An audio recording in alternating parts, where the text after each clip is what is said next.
she texted. Your family or me, choose now. After a small disagreement at Sunday dinner, I texted back, family. Then I packed her things while she was getting her nails done. When Uber dropped her off, the driver had to take her right back to her parents' house with all her boxes. I, 31 male, had been with Tara, 29, for 3 years. We'd been living together for the last 18 months, and honestly, I thought things were going pretty well. Sure, she had her moments, but I figured that was just relationships, you know? The incident that ended everything happened last Sunday. My family does dinner every week, nothing fancy, just my parents, my younger sister Bethany, 6F, and whoever's dating someone brings them along. Tara had been coming for 2 years. The disagreement started over potatoes. Yes, potatoes. My mom made her famous garlic mashed potatoes, and Tara made a comment. These are good, but they'd be better with less butter. I've been trying to get Devin to eat healthier. My mom, sweet as always, just smiled and said, oh, I'll keep that in mind for next time. But my sister Bethany, who's in culinary school, said, Mom's been making these the same way for 20 years. They're perfect.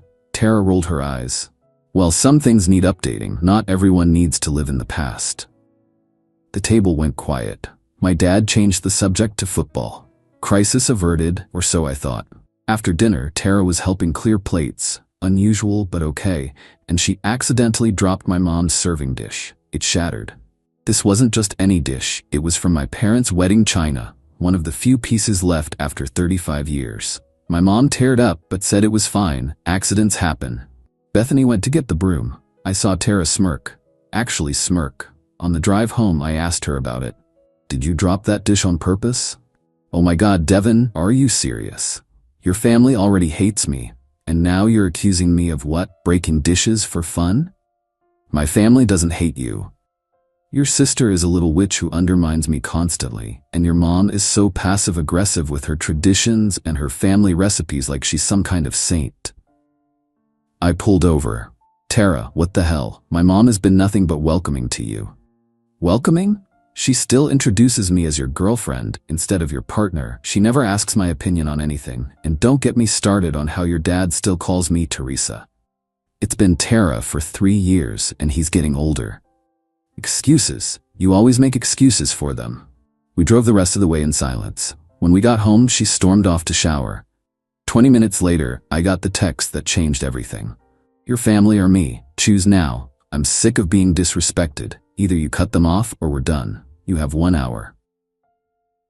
I stared at my phone. Cut off my family? Over mashed potatoes and an accidentally on purpose broken dish? I texted back one word, family. Her response was immediate. Are you kidding me right now? You asked me to choose. I chose. I can't believe you're throwing away 3 years over this. You're the one who gave the ultimatum. She started typing. Stopped. Started again. Then, I'm gonna get my nails done. We'll talk when I get back and you've had time to think about what you're losing. Perfect. Her nail appointments took at least 2 hours with her regular girl, sometimes 3 if she got designs. I got to work. Update 1. Alright, so a lot happened after I chose family. While Tara was at the nail salon, I packed everything. And I mean everything. I'm talking about a level of efficiency that would make Marie Kondo proud. I had boxes from my recent work-from-home equipment upgrade, bubble wrap from Amazon deliveries, and 3 years of suppressed frustration fueling me. Her clothes, boxed. Her skincare collection that took over 2 bathroom shelves, boxed. Her crafting supplies she used once and abandoned, boxed. The exercise equipment she insisted we needed, by the door. Her collection of self-help books about toxic relationships, boxed with a certain sense of irony. I even packed the succulent garden she'd started on the balcony, though I kept the one cactus that was actually mine pre-Tara. The entire process took 90 minutes. I loaded everything into the lobby of our building and gave the doorman a heads up. Then I ordered an Uber XL to arrive exactly when I knew she'd be getting back. I also did something petty but necessary. I changed the apartment's Wi-Fi password. She'd been using my Netflix, Hulu, Disney+, HBO Max, and Prime accounts for 3 years. Time to update those passwords too. At 4:47 p.m. she texted, "On my way back, I hope you've come to your senses." I texted back, "Uber's outside, your stuff is in the lobby." My phone immediately exploded. I counted 31 calls in 5 minutes. I didn't answer any of them. But I did watch from my window as the scene unfolded below. The Uber pulled up just as Tara's friend dropped her off. She stood there, fresh manicured, gleaming in the afternoon sun, bright pink with little rhinestones, very her, staring at the mountain of boxes. The doorman, bless him, just pointed to me watching from the window and shrugged. She screamed something I couldn't hear from the 4th floor, but I saw several people stop and stare. The Uber driver got out, looked at the boxes, looked at her, and I could see him pulling up his phone, probably checking if this was the right ride. She called me again. This time I answered. "Devin, what the hell is this? Your stuff. You gave me an ultimatum. I chose. Now you need to leave. You can't just kick me out. I live here." "Actually, you don't. Lease is in my name. You're a month-to-month guest. I'm ending that arrangement." "Where am I supposed to go? Your parents live 20 minutes away. I can't show up there with all my stuff. What will they think? That their daughter gave her boyfriend an ultimatum and lost?" She hung up. I watched as she argued with the Uber driver, who was now loading boxes into his SUV. She kept gesturing wildly, her new nails catching the light. Finally, everything was loaded. She got in, but not before flipping off my window. Classy. Update 2. So Tara went nuclear, but not in the way I expected. First, the calls from her parents started. Her mom, Deb, called me crying about how I'd abandoned her baby girl on the street like trash. Her dad, Robert, sent me a text saying I was no longer the man he thought I was, and that he was disappointed in my lack of maturity. I forwarded them the screenshot of Tara's ultimatum text. Radio silence after that. But Tara wasn't done. Oh no, she was just getting started. Day 2. She showed up at my office, in the middle of a client presentation. She told reception she was my fiancé, we were never engaged, and there was a family emergency. They let her up. She burst into the conference room, tears streaming, mascara running, the works. "Devin, please, I'm pregnant." Everyone froze. My boss, my clients, my teammates, all staring. "No, you're not," I said calmly. "How can you say that?" "Because you had your period last week. You complained about cramps for 3 days and made me buy you those specific tampons you like." The room was silent. She switched tactics. I meant I could be pregnant. We've been trying." "We've never tried. You've been on birth control the entire relationship, which you remind me about monthly when you pick up your prescription." My boss stood up. "Ma'am, I'm gonna have to ask you to leave." "This isn't over, Devin." Security escorted her out. My boss was surprisingly cool about it. Turns out his ex-wife pulled something similar during their divorce. Day 3. She tried to break into the apartment at 2 a.m. Thing is, I'd installed a Ring doorbell after she left, should have done it sooner. I have crystal clear footage of her trying to use her old key, realizing it didn't work, then attempting to pick the lock with a bobby pin like she's in a spy movie. She gave up after 10 minutes and kicked the door, forgetting she was wearing sandals. The hopping and cursing that followed was something. Day 4. She called my sister Bethany, trying to get her on her side. Bethany put her on speaker while I was visiting my parents. "Beth, you know how controlling he is. He probably told you a completely different story." "Actually, Tara, he showed us your text, the one where you demanded he cut off his entire family. That was taken out of context." "What context makes your family or me choose now better?" "You've always hated me." "I didn't actually, but I did notice how you'd criticize everything Mom cooked, how you'd make Devin leave family events early, and how you broke Mom's wedding dish on purpose." "I did not. I saw you position it on the edge of the counter, Tara. I have eyes." Click. Day 5. The package arrived at my office. A glitter bomb with a note. "Hope this ruins your day like you ruined my life." Joke's on her. I recognized her handwriting on the package and had maintenance open it in the loading dock. They're still finding glitter, but at least it's not in my office. Day 6. She contacted my ex, Claire, on Instagram. Claire and I ended amicably 5 years ago. She's married now with a kid. Tara tried to convince her to expose me as an abuser. Claire screenshotted everything and sent it to me with crying laughing emojis. Her exact message: "Dude, your ex is unhinged." She really thought I'd help her? I told her you were the most boring, stable person I'd ever dated, and that's why we didn't work out. Lel Mao. Thanks, Claire. I think. Update 3. The escalation reached peak insanity. So remember how Tara's parents went quiet after I sent them the ultimatum text? Well, they'd been planning. Robert, her dad, owns a small construction company. Guess who started getting 1-star reviews claiming I'd hired them and they'd done terrible work? The reviews were obviously fake. They mentioned projects in cities I've never been to, but it was still a hassle for him to deal with Yelp. Then Deb, her mom, started a rumor in their neighborhood that I'd been cheating on Tara with multiple women and that's why she had to leave. How do I know? Because Mrs. Patel, who lives next door to them and whose son I went to high school with, reached out to ask if I was okay. But the peak crazy came when Tara decided to throw herself a freedom party. She rented out a bar downtown, invited everyone we knew, and made it a whole thing. The Facebook event description read, "Celebrating my liberation from toxic relationships and choosing myself for once." My buddy Kyle went for reconnaissance purposes and live texted me the whole thing. Dude, she has a PowerPoint. She's showing texts, but they're edited to make you look bad. Oh shit, she just said you have commitment issues because your dad never hugged you enough. Your parents are mentioned a lot. Wait, now she's crying. Now she's taking shots. Now she's crying again. She just told everyone you have a small dick. Some girl just asked why she stayed for 3 years then.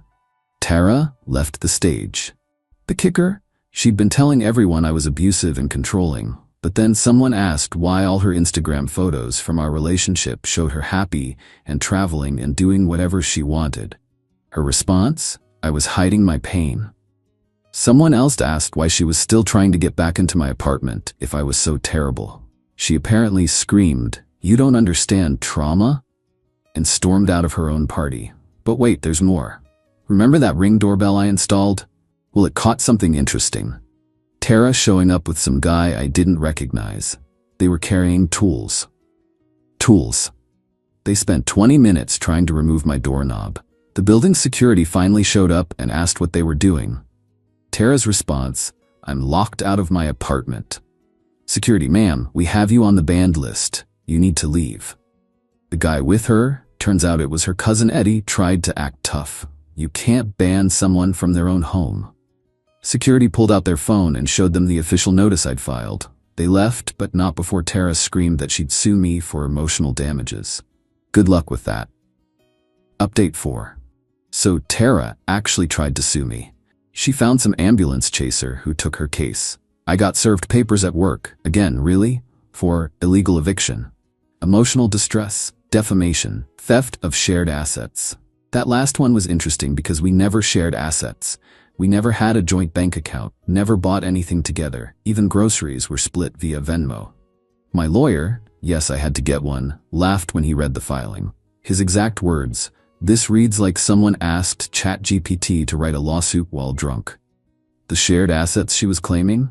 A coffee maker that I had receipts for. The couch bought before we met. 3 years of emotional labor, not legally an asset. Half the security deposit, she never paid any of it. Future earnings from the YouTube channel we were going to start, we never discussed this. We had to go to mediation first. This was an experience. Tara showed up in a full business suit, looking like she was about to give a TED Talk. Her lawyer looked tired already. My lawyer opened with, "My client is willing to return the items that belong to Miss Tara." "What items?" I asked. "Exactly," he said. Tara's lawyer tried to argue that 3 years of cohabitation created a common law marriage situation. The mediator shut that down immediately. Our state doesn't recognize common law marriage. Then Tara pulled out her evidence folder. It was something. Screenshots of texts where I said, "What's mine is yours," referring to pizza. A photo of us at her cousin's wedding with a caption about future plans that she wrote. Receipts for groceries she bought, all dated and showing her buying her own specific foods. A printout of an article about financial abuse in relationships.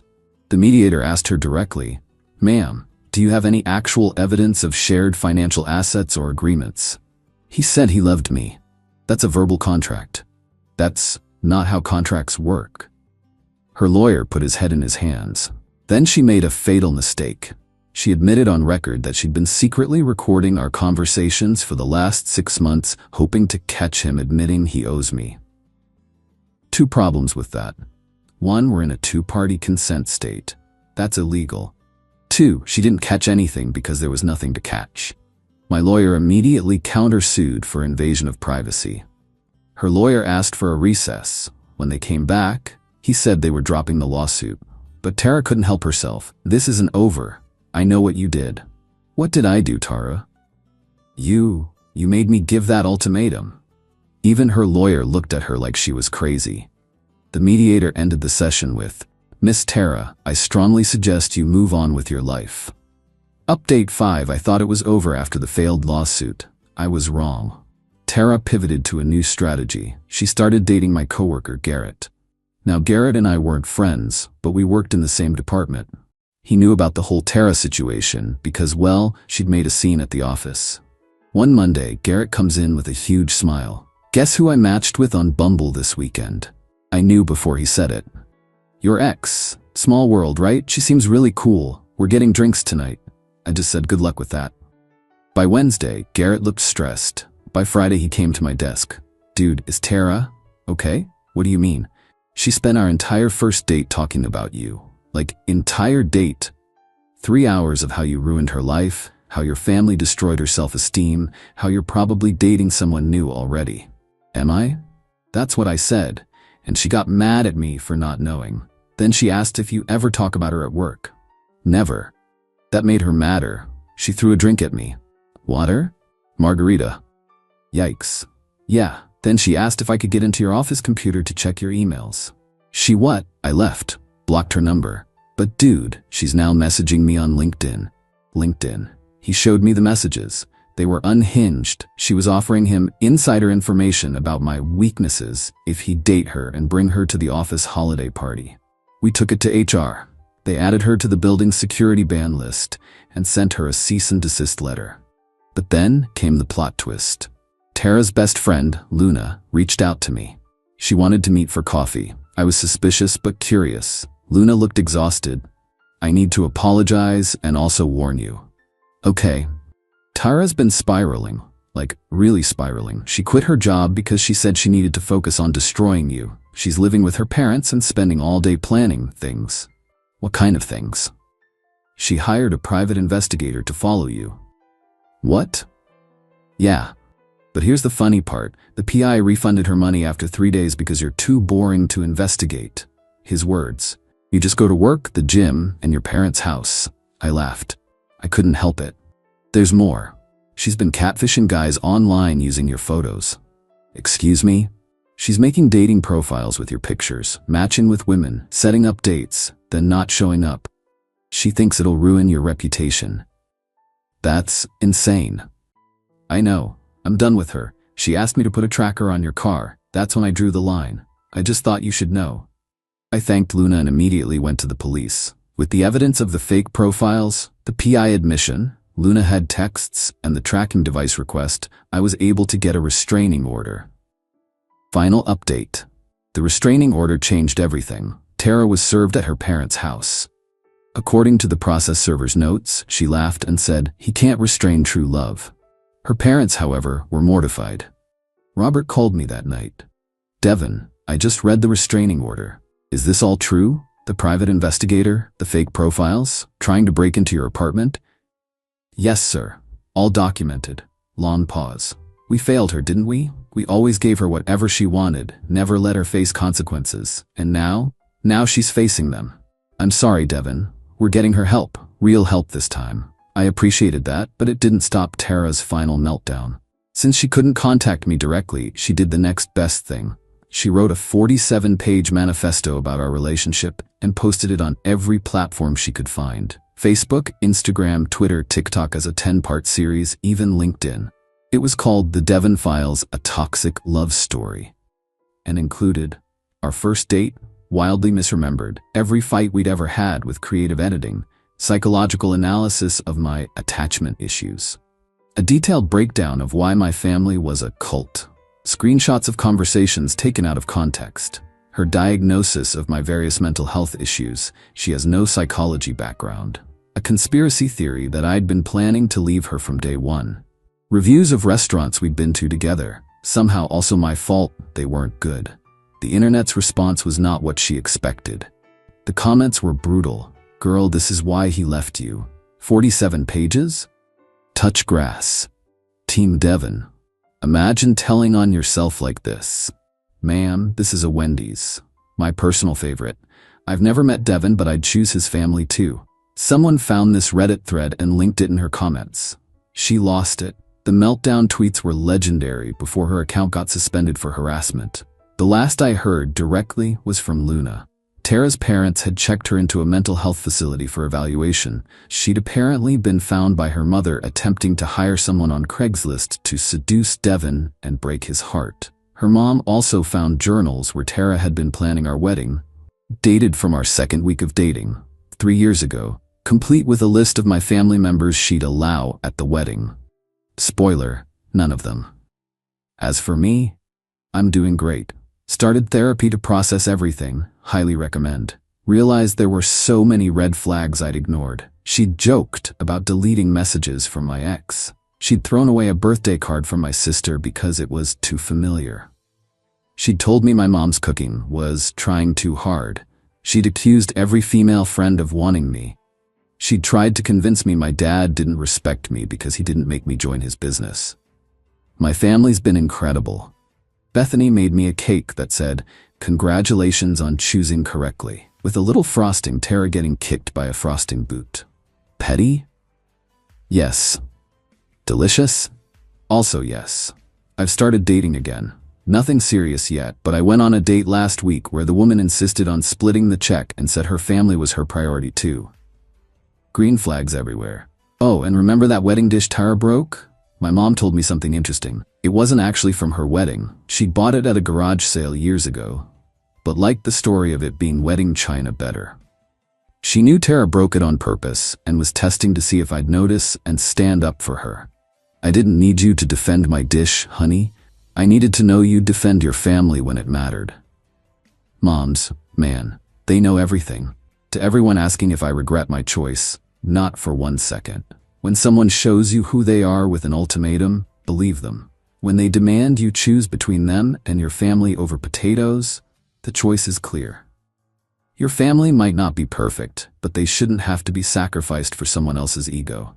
Thanks for following this absolute circus. I'm gonna go have Sunday dinner with my family.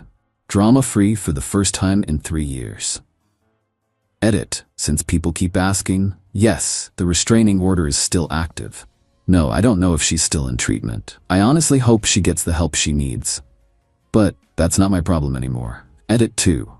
For those saying I should have seen the red flag sooner, you're right. That's why I'm in therapy.